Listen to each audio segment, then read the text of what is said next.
Bonjour à toutes, bonjour à tous, je suis trouillé, je ne suis pas coiffé, mais c'est quand même avec grand plaisir que je vous retrouve pour faire le bilan lecture du mois de février.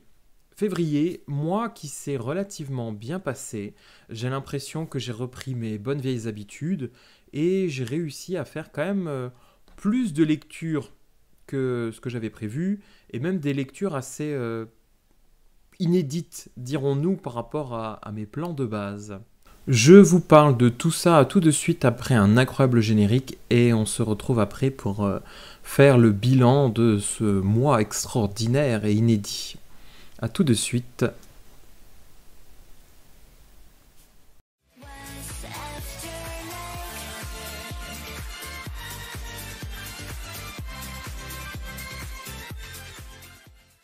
J'ai commencé le mois de février par une lecture assez inhabituelle pour moi.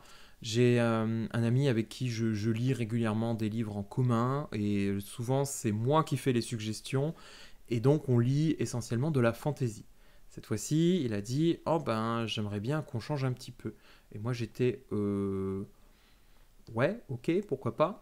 Mais en même temps, j'avais un peu peur parce que moi, j'ai pas très envie de lire autre chose que de la fantasy.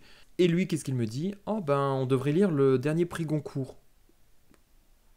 Prix Goncourt, genre de la vraie littérature avec des vrais mots, de belles phrases, etc. Donc, j'avais un peu peur et j'avais beaucoup d'a priori par rapport à ça. Et je me suis dit, mince, qu'est-ce que ça va donner? Et finalement, j'ai lu donc Veiller sur elle de Jean-Baptiste Andréas, si je dis pas de bêtises, prix Goncourt de l'année dernière, 2023, 2024, je sais plus, bref. Et ça a été une bonne lecture. Ça a été une très bonne lecture. L'œuvre débute avec un mystère.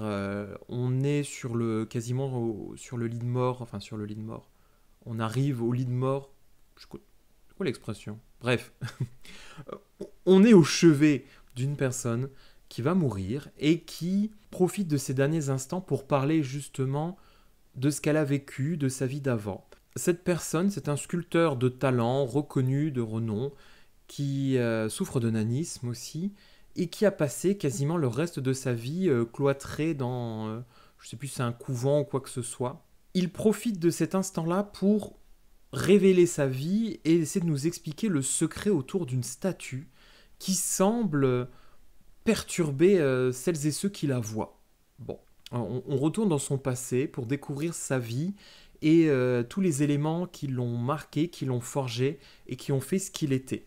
Et c'est comme ça qu'on va suivre en fait les aventures du petit Mimo qui va rencontrer Viola et ces deux enfants-là qui sont deux enfants très particuliers. Enfin, Mimo, évidemment, il se rend très vite compte qu'il est différent des autres, qu'il ne va pas forcément grandir et qui est pris tout de suite d'une passion pour la sculpture et qui est extrêmement doué et qui rencontre donc Viola, qui elle est une jeune femme issue d'une famille noble, très riche, qui dirige le petit village d'Italie dans lequel le pauvre Mimo se retrouve abandonné par sa mère. Et ces deux-là qui sont pourtant que tout oppose, ces deux-là que tout oppose, vont finir par se rapprocher et former la plus étrange et bizarre de toutes les amitiés, voire romance peut-être. Il y a cette ambiguïté dans le livre qui a toujours été conservée, mais voilà, ils vont soudainement créer une relation très étrange, fraternelle, et on va suivre comme ça Mimo dans toute sa vie, d'abord dans son petit village d'Italie, puis après progressivement il va voyager, il va aller dans d'autres régions d'Italie, il va découvrir aussi un pays qui est en crise, qui évolue, qui change, qui rencontre malheureusement les prémices du fascisme. Euh, et on voit tout ça à travers les yeux de ce personnage.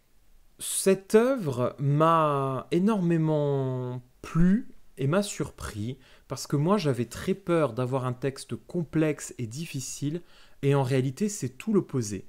L'auteur arrive à construire une sorte de conte, c'est-à-dire une histoire facile à lire, qui n'est pas très exigeante, qui n'est pas dure à comprendre, et pourtant qui va être faite de poésie, de sincérité, d'une certaine élégance dans l'écriture, Mais voilà, n'attendez pas un récit complexe, touffu, difficile et parfois même, j'allais dire exigeant. C'est un peu l'inverse. J'ai vraiment eu grande facilité à rentrer dans ce récit. Les histoires sont assez drôles, assez amusantes, souvent improbables. On n'arrive pas à imaginer une seconde que tout cela ait pu être vrai. En tout cas, moi j'y crois pas trop. Tout est assez simple comme toujours. Vraiment, c'est pour ça que je reprends cette idée de conte de fées, c'est que les étapes du récit sont faciles, le personnage progresse et évolue, et en même temps, ça reste un récit qui est très profond, très touchant.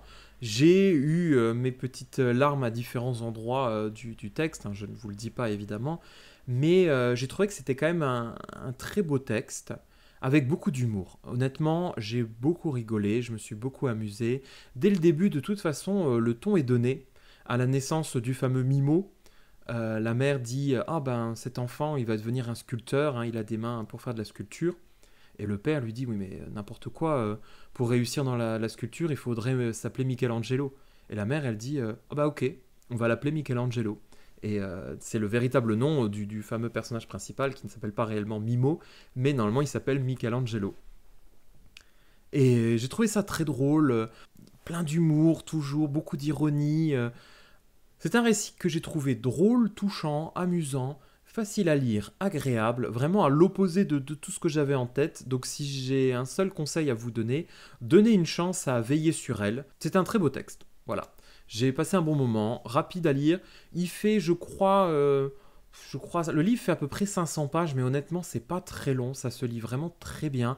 Les chapitres sont assez courts. Ma seule petite critique par rapport à ça, c'est que justement, moi j'avais pas mal d'attentes sur la montée du fascisme, la réflexion que ça pouvait apporter là-dessus, et en réalité, c'est pas très profond, ou en tout cas, on reste un peu à la surface, on sent que c'est pas forcément le propos que veut mener l'auteur. La façon dont c'est amené ou dont ça se termine, pour moi, ça n'a pas été très satisfaisant, mais c'est vraiment peut-être le seul point négatif. Le reste est sublimé par la fin. On se rend bien compte que c'est pas le but, c'est pas d'être un roman historique, c'est pas de parler d'histoire en réalité. Je le répète, c'est une invention. On est parfois presque dans la magie, l'absurde, l'irréel, donc avec une multitude de personnages farfelus et incroyables. Donc tentez, vraiment, même si vous n'avez pas l'habitude, c'est une très belle lecture qui peut plaire à beaucoup d'entre vous et qui pourrait vous surprendre. Autre lecture surprenante, oui et non, il était dans ma pile à lire depuis très longtemps une promesse de Sorge Chalandon. Et à chaque fois, j'ai toujours un peu repoussé cette lecture. Repoussé parce que c'est de la littérature ordinaire. Hein. J'ai rien contre la littérature ordinaire, mais c'est juste que ça m'intéresse beaucoup moins. Ça me plaît moins, donc j'en lis moins. Mais on me l'avait quand même conseillé, justement par rapport à son thème, qui est le deuil. Dans une promesse de Chalandon, on retrouve une bande d'amis, je crois qu'ils sont 7, qui font face au deuil et qui ont réalisé une promesse. Ils font une promesse plutôt, et ils essaient de la tenir, même si progressivement, au bout d'un moment, certains d'entre eux commencent à émettre des doutes sur l'intérêt de cette promesse. Et c'est toute une réflexion autour du deuil, de sa durée, de comment rendre hommage à ceux qui sont partis, comment les garder près de nous, comment les garder en mémoire, comment conserver tout ça. J'ai trouvé ça intéressant, j'ai trouvé ça très touchant. J'ai été quand même un peu déçu parce que j'attendais comme une révélation. Voilà, j'ai mis beaucoup trop d'espoir dans ce roman. On m'avait présenté ça un petit peu comme une façon de se réconcilier avec la mort. Non, n'allons pas jusque-là. C'est intéressant, c'est touchant, c'est émouvant. C'est une jolie façon de parler du deuil, mais philosophiquement, je ne me suis pas élevé à un stade supérieur où désormais les concepts de vie et de mort n'ont plus de sens pour moi. Pour autant, c'est quand même une lecture qui m'a fait du bien. Vraiment, j'ai apprécié pleurer à quelques endroits. J'ai trouvé ça agréable. Un point négatif, quand même, c'est qu'il y a 7 personnages et je trouve que les 7 personnages sont pas toujours très bien caractérisés. pas toujours évident à suivre. Ils ont leurs propres histoires, leurs surnoms, et je trouve qu'on les confond assez facilement, qu'on a tendance à oublier qui est lié à qui, comment, etc. C'est beaucoup de personnages masculins. Les personnages féminins sont pas les plus développés, j'ai l'impression. Il y en a quelques-uns, mais ils sont pas les plus nombreux. Et quelques histoires qui sont plus touchantes que d'autres. Vraiment, certains personnages sont très touchants et d'autres, ouais, on les suit comme ça, mais c'est pas ceux qui nous intéressent le plus. C'est un petit texte, hein, il fait 200 pages, je l'ai lu en 3 jours, ça se lit vraiment très facilement. C'est mon premier de Chalandon. On m'avait toujours dit beaucoup de bien de cet auteur. Ben, je suis assez curieux et je retenterai probablement l'expérience avec une autre lecture.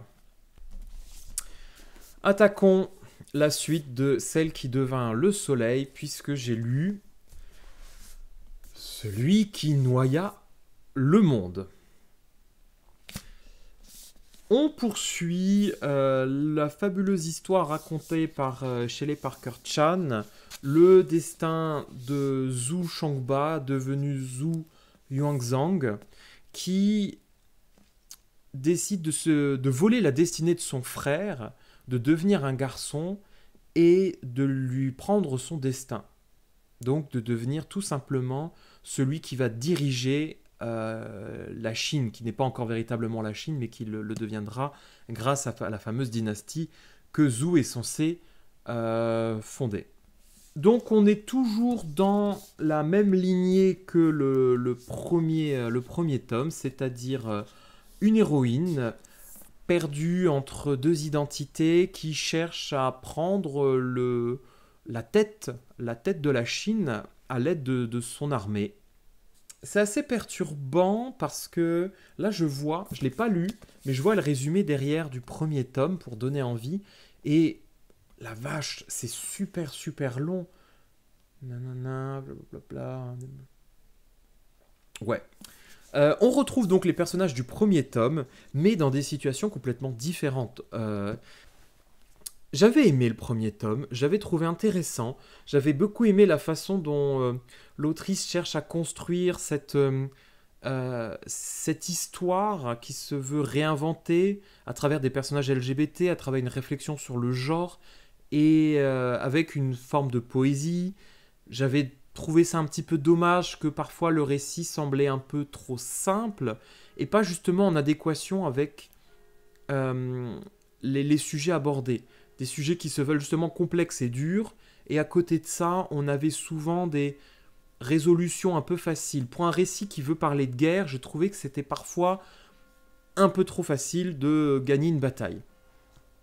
On retrouve ce même défaut dans le tome 2. J'ai pas été émerveillé par l'intelligence des personnages et leur façon d'emporter les batailles. Pour un livre qui se veut concentrer sur la guerre, hein, ce n'est que ça, on n'est que le tome 2, c'est que de la bataille. N'attendez pas, des jeux politiques autour de le pouvoir est pris, comment on le garde, etc. C'est vraiment juste l'accession au pouvoir. Et j'ai trouvé que cette partie-là n'était pas forcément la plus aboutie. On a quelques batailles qui sont... Voilà, qui se terminent assez facilement. Finalement, on découvre que remporter une bataille, il suffit de battre le général, juste le général, c'est-à-dire vous le trouvez, vous le tuez, ou vous arrivez à le convaincre de vous rejoindre ou d'abandonner. Et je trouve qu'on n'y croit pas trop parce qu'on passe son temps à nous dire... Chaque armée a un chef, un sous-chef, un sous-lieutenant, et parfois le sous-chef, sous-lieutenant tente de prendre la place du chef. Mais étonnamment, quand Zhou ou un autre coupe la tête ou se débarrasse de l'un des généraux qu'elle veut battre, là, il n'y a personne. C'est fini, l'armée, elle est terminée et ça marche. Donc, les batailles, c'est pas le point fort. Le point fort, pour moi, ça reste toujours cette réflexion sur le corps, sur le genre, et je trouvais ça intéressant de voir comment les différents personnages finissent par se rapprocher, interagissent entre eux, des personnages qui sont pourtant très opposés, très éloignés dans le premier tome, et au fur et à mesure du deuxième, ils se rapprochent, il y a des amitiés assez touchantes, enfin amitiés entre guillemets. Euh, j'ai trouvé que là-dessus, ça c'était dans la continuité du premier, là-dessus c'était assez intéressant de les voir se développer. Là où j'ai été quand même un petit peu, comment dire, surpris, dirons-nous, c'est par les thèmes abordés qui sont beaucoup plus matures et beaucoup plus violents, je dirais, que dans le premier tome. Le premier tome, je crois qu'on a une seule scène de sexe, si je dis pas de bêtises. Et là, dans le tome 2, on en a euh, une dizaine, je crois. Et sur la dizaine, je crois, est-ce qu'on a une seule scène qui n'est pas, comment dire, gênante toutes les scènes de sexe du tome 2 sont extrêmement perturbantes, extrêmement glauques et très déroutantes. Très déroutantes parce que elles sont censées servir le récit et nous montrer la noirceur de certains personnages, et en même temps, elles reviennent beaucoup trop souvent. Elles sont... Parfois, je les trouvais inutiles, en fait. C'est ça, au bout d'un moment, en fait, on comprend. Ok, j'ai compris ce que tu voulais me dire. Est-ce qu'on peut passer à autre chose? Et je trouvais que ça manquait parfois un petit peu de subtilité. C'est-à-dire, comme on est dans la tête des personnages, ils nous disent à chaque fois ce qu'ils pensent. Et une fois qu'on le sait, il n'y a plus rien. On voudrait passer à autre chose. Et non, on revient sur un autre chapitre, une autre scène gênante, une autre scène gênante. Et voilà, j'ai trouvé qu'il y avait beaucoup de scènes comme ça. Et c'était pas présent dans le 1, c'est-à-dire que pour quelqu'un qui a lu le tome 1 et qui s'est dit ah tiens, je vais lui donner une chance, ça peut être chouette, etc. Ben, il va peut-être parfois être surpris dans le tome 2 parce que il y a un nombre vraiment impressionnant de trigger warning. Je suis tombé justement sur Goodreads, l'autrice qui avait posté tous les termes, la liste des trigger warnings du tome 2.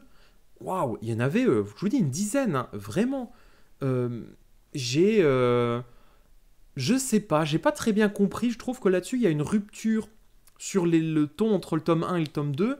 Je sais bien que dans le tome 2, dans le tome 1, il y avait déjà une certaine maturité, il y avait quand même déjà des choses, mais je trouve que ça n'a rien à voir avec le tome 2.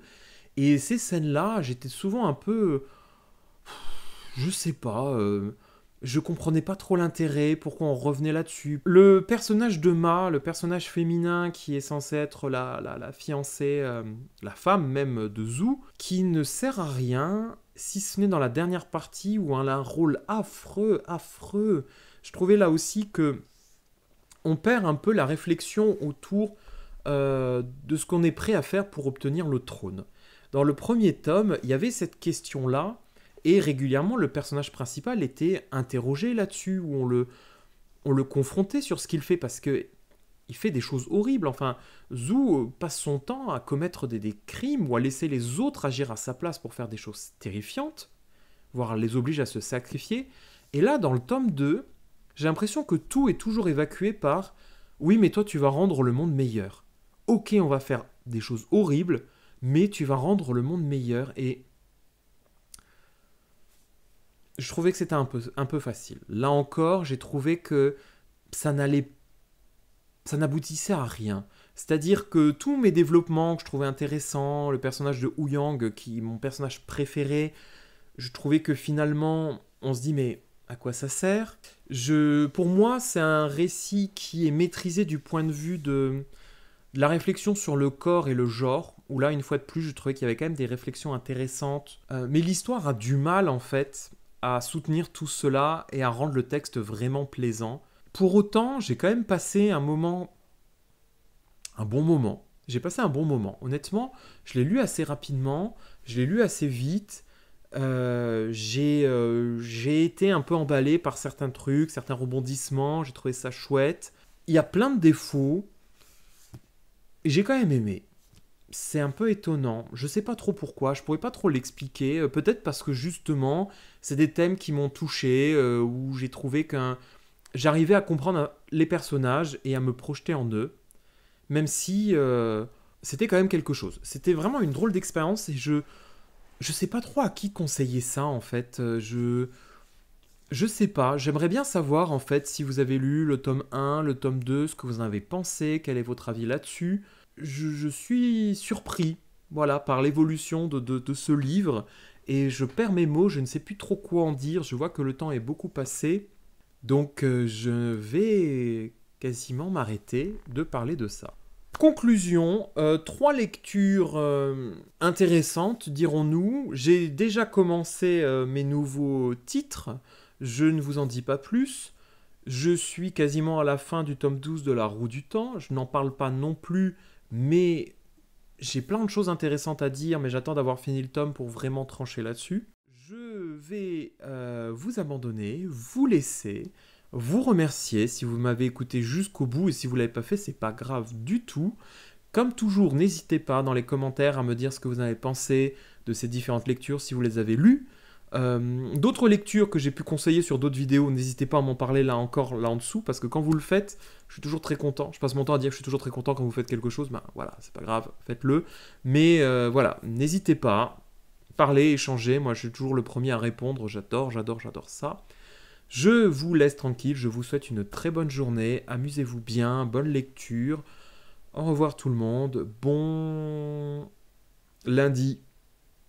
Bye bye.